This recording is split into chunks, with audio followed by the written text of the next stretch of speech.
দুখিয়া দুখিয়া যাতে কে মই দুখিয়া যাতে কে মই দুখিয়া মোতকৈ দুখিয়া নাই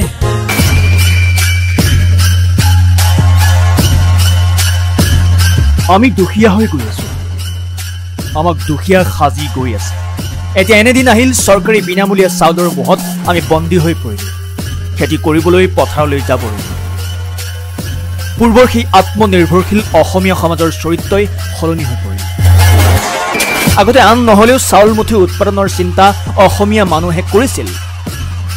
পুৱাই পথাৰলৈ যোৱাটো এক সংস্কৃতি আছিল সেই সংস্কৃতি আৰু অভ্যাসত কি ধৰণে কুঠাৰাঘাত পৰিছে সেয়া আমি অনুভৱহে কৰিব পৰা নাই চৰকাৰী পৰিসংখ্যাই আমাৰ সেই পৰিস্থিতিৰ কথা উদঙাই এখন বাস্তৱ ছবি ইতিমধ্যেই তুলি ধৰিছে গাঁৱতেই নহয় চহৰতো এতিয়া প্ৰায়বোৰ পৰিয়ালৰে চাউলৰ অভাৱ নহয় কিন্তু আমি এই কথা ভাবি চোৱা নাই কিমান দিনলৈ এনেদৰে আমাক চৰকাৰে ফ্ৰী চাউল খুৱাই থাকিব যিদিনা এই ফ্ৰী চাউল বন্ধ কৰিব সেইদিনা আমাৰ অৱস্থা কি হ'ব এতিয়ালৈ সকলোবোৰ ঠিকে চলি আছে ওচৰৰ সুলভ মূল্যৰ দোকানখনলৈ ৰেচন কাৰ্ডখন লৈ গলেই ফ্ৰী চাউলখিনি পাই যাওঁ প্ৰয়োজনতকৈ অধিকহে হয় সেই চাউল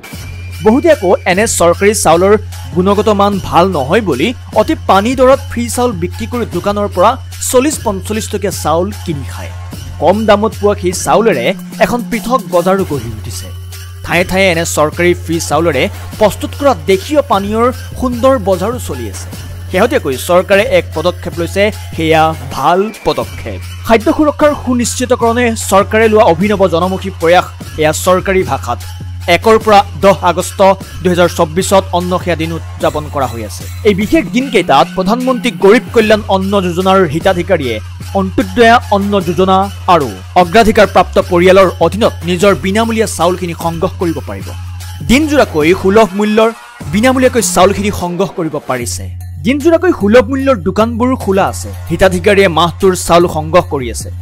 ভাল ব্যৱস্থা কৰিছে চৰকাৰে এই আঁচনিৰ অধীনত কিমান হিতাধিকাৰী উপকৃত হ'ব তাৰ হিচাপো দিয়া হৈছে চৰকাৰী বিজ্ঞাপনৰ তথ্য অনুসৰি অসমত অন্ন সেৱা দিনে সামৰি লোৱা হিতাধিকাৰীৰ সংখ্যা 2,31,36,559 গৰাকী অৰ্থাৎ প্ৰায় 2.5 কোটিৰো অধিক লোকে এই আঁচনিৰ অধীনত ফ্ৰী চাউল লাভ কৰিব আঁচনিয়ে সামৰি লোৱা পৰিয়ালৰ সংখ্যা 66,25,997টা অসমৰ বাৰু জনসংখ্যা কিমান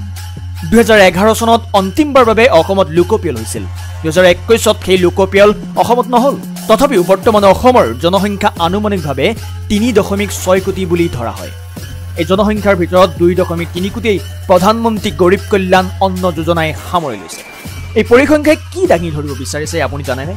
অসমৰ মাটিকালি 68,438 বৰ্গ কিলোমিটাৰ ইয়াৰে 4 মিলিয়ন হেক্টৰ মাটিত অসমৰ মানুহে খেতি কৰে ল্যান্ড ইউটিলাইজেশন ষ্টেটিক্সৰ 2020 পৰা 21 চনৰ তথ্য অনুসৰি 23,60,470 হেক্টৰ মাটিত কৰা হয় ধান খেতি এইবোৰ ৰাজ্য চৰকাৰৰ নিজা তথ্য 2022 পৰা 23 বৰ্ষত অসমত ধান উৎপাদন হৈছিল 60,44,899 টন প্ৰতি বিঘাত ধানৰ গড় উৎপাদন 2,652 কেজি 2021 পৰা 22 বৰ্ষত অসমত প্ৰতি হেক্টৰ মাটিত ধানৰ গড় উৎপাদন আছিল 1884 কেজি মাত্ৰ ধানৰ উৎপাদন বাঢ়িছে জিএসপিও ৰাজ্যত বৃদ্ধি পাইছে 2023 আৰু 24 বিত্তীয় বৰ্ষত জিএসপি আছিল 5,70,273 কোটি টকা 2022 আৰু 23 বৰ্ষত জিএসপিয়ে আছিল 4,93,167 কোটি টকা সেইবোৰ তথ্যৰ মতে অসমত অৰ্থনৈতিক অৱস্থাৰ পৰিৱৰ্তন ঘটিছে চৰকাৰেও এই দাবী সময়ে সময়ে কৰি আহিছে কিন্তু প্ৰধানমন্ত্ৰী গৰীব অন্ন যোজনাৰ হিতাধিকাৰীৰ সংখ্যা ইয়াৰ বিপৰীতে ছবিহে দাঙি ধৰে এফালে উন্নয়ন আনফালে বিনামূলীয়া চাউলৰ দৰিদ্ৰ হিতাধিকাৰীৰ সংখ্যা বৃদ্ধি আচলতে আমি উন্নতি কৰিছো নে দৰিদ্ৰৰ কবল গ্ৰাসত পৰিছো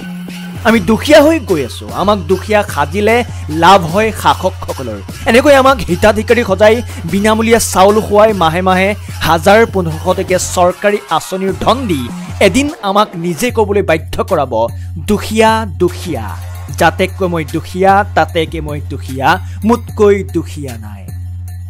দুখিয়া দুখিয়া যাতে কে মই দুখিয়া মোতকৈ দুখীয়া নাই। এই লেখাটোৰ লেখক আছিল মৃদুল কুমাৰ সন্দিকৈ।